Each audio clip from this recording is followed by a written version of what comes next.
នៅលើផែនដីយើងនេះអត់មានអីថិតថេរគង់វង្សរហូតទេគឺតែងតែមានការប្រែប្រួលប្រៀបដូចរាងកាយរបស់មនុស្សយើងដូចគ្នាអាយុយើងគឺចាប់ផ្ដើមចាស់ពីមួយថ្ងៃបន្តិចកោសិកាយើងក៏ចាស់តាមអាយុកាលរបស់យើងដូចគ្នាតែអ្វីដែលយើងអាចធ្វើបានក៏ដូចជាយកចិត្តទុកដាក់គឺរៀនអង្កេតមើលពីសញ្ញាព្រមានមួយចំនួនខ្លះដែលវាបង្ហាញប្រាប់ថារាងកាយបងប្អូននឹងកំពុងតែរងផលប៉ះពាល់អីមួយព្រោះមនុស្សយើងជាទូទៅយើងតែងតែមើលរំលងពេលដែលរាងកាយយើងមានការប្រែប្រួលជាក់ស្ដែងសញ្ញាព្រមានមួយចំនួនដែលរូបសម្បត្តិចង់ចែកម្លែកថ្ងៃនេះឲ្យបងប្អូនយកចិត្តទុកដាក់រៀនសង្កេតមើលខ្លួនឯងថាតើរាងកាយយើងកំពុងតែមានសញ្ញាព្រមានអីខ្លះ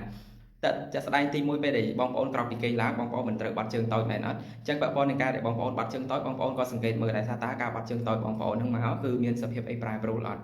ទឹកនោមបងប្អូននឹងគឺមានពណ៌ដែលគេហៅថាចូលហានិភ័យទៅលើរឿងសុខភាពអត់ឬក៏ទឹកនោមបងប្អូននឹងស្លេកដែលមើលទៅសុខភាពល្អការបាត់ជើងធំដូចគ្នាបើសិនជាបងប្អូនក្រោកពីគេងមកបាត់ជើងធំ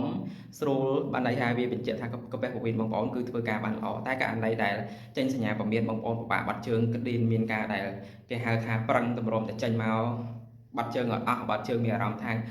លាមកយើងខុសធម្មតាហ្នឹងក៏ជាសញ្ញាព្រមានប្រាប់ថាកាពះពោះវៀនយើងគឺធ្វើការប្រក្រតីដូចគ្នាបងប្អូនសង្កេតមើលខួរក្បាលមើលរាល់ថ្ងៃថាតើអាសាឈឺអត់មានបញ្ហាឈឺប្រកាំងញឹកញាប់អត់មានបញ្ហាតទៅនឹងការគិតរបស់យើងនឹងចុះខ្សោយអត់វាបញ្ជាក់ថាប្រព័ន្ធខួរក្បាលតទៅនឹងការធ្វើការរបស់ប្រព័ន្ធខួរក្បាលគឺចាប់ផ្ដើមមានខុសប្រក្រតីហើយអញ្ចឹងបងប្អូនរៀបសង្កេតមើលអញ្ចឹងទៅមើលផ្នែកបងប្អូនអរគ្នាចាប់ពីមួយថ្ងៃទៅមួយថ្ងៃមានស្វាងអត់មើលទៅមានអារម្មណ៍ថាបែកផ្សែងអត់ពេលណាដែលបងប្អូនយកចិត្តទុកដាក់មើលរឿងទាំងអស់ហ្នឹងបងប្អូនប្រកាសជាដឹងថារាងកាយយើងកំពុងតែជួបប្រទះនូវផលវិបាកក៏ដូចជាបញ្ហាមួយចំនួនរៀនសង្កេតមើលបងប្អូនអាសាររុយកអត់អាសាមានបញ្ហាតតងជាមួយនឹងបែកញើសស្រាប់នៅក្នុងខ្លួនអត់បងប្អូនប្រកាសជាមានសម្ពាធឈាមឡើងចុះឬក៏មានបញ្ហាសម្ពាធឈាមមានខ្លាញ់កំណត់ក្នុងខ្សែឈាមអញ្ចឹងទៅបងប្អូនអាសារដកដង្ហើមទៅថប់អត់មានអារម្មណ៍ថាតឹងទ្រូងអត់បងប្អូនសុទ្ធតែជាសញ្ញាព្រមានគឺប្រាប់មុនតែដោយសារអីយើងអត់សូវបានយកចិត្តទុកដាក់នឹងឯងមានប្រជាពលរដ្ឋក៏ដូចជាមនុស្សមួយចំនួននេះពេលបច្ចុប្បន្នហ្នឹងប្រឈមបញ្ហាសុខភាពច្រើនមែនតើ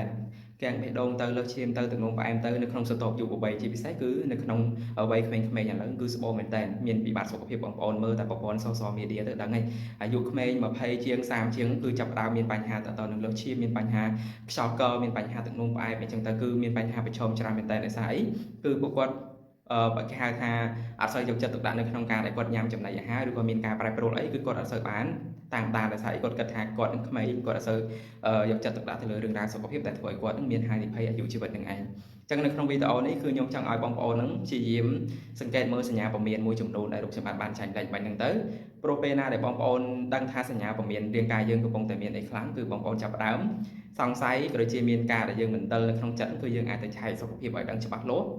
ពាក់ព័ន្ធនឹងរាងកាយរបស់មនុស្សយើងហើយបងប្អូនអរគ្នាទៅឆែកសុខភាពរូបសម្បត្តិ recommend ឲ្យបងប្អូនទៅឆែកមើលមកតូខ្លួនបងប្អូនអរគ្នាចាប់ពីចុងសក់ដល់ចុងជើងមកកុំមើលតែគោព្រោះរាងកាយរបស់មនុស្សយើងគឺអវយវៈគឺសំខាន់ទាំងអស់មិនថាថ្លើមសួតប្រមាត់បេះដូងតម្រងនោមកាពះពោះវៀន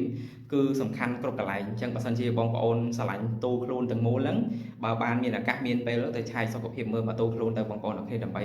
យើងច្បាស់លាស់ឬក៏ clear ខ្លួនឯងថាតើរាងកាយយើងកំពុងតែល្អពិតប្រាកដអត់សុខភាពល្អ 100% អត់ហើយបងប្អូនចង់ទៅឆែកសុខភាពដែលច្បាស់លាស់បងប្អូនអរគ្នាអាច comment នៅក្នុងវីដេអូនឹងបានរូបសម្បត្តិនឹងប្រាប់ទីតាំងក៏ដូចជាកន្លែងដែលបងប្អូនទៅឆែកសុខភាពហើយមានភាព clear នៅក្នុងចិត្តថាប្រកាសបជាថាខ្លួនឯងនឹងមានបញ្ហាសុខភាពកម្រិតណាឬក៏មានបញ្ហាប៉ះពាល់ទៅលើសុខភាពផ្នែកណាមួយថ្ងៃហ្នឹងគឺខ្ញុំមានការចូលរួមតែប៉ុណ្្នឹងទេហើយបើសិនជាគិតថាវីដេអូហ្នឹងមានសារៈប្រយោជន៍សម្រាប់បងប្អូនអរគ្នាកុំភ្លេចបញ្ជូនបន្តទៅដល់មនុស្សជាទីស្រឡាញ់បងប្អូនហ្នឹងដើម្បីទទួលបាននូវចំណេះដឹងគ្រប់គ្នាផងដែរ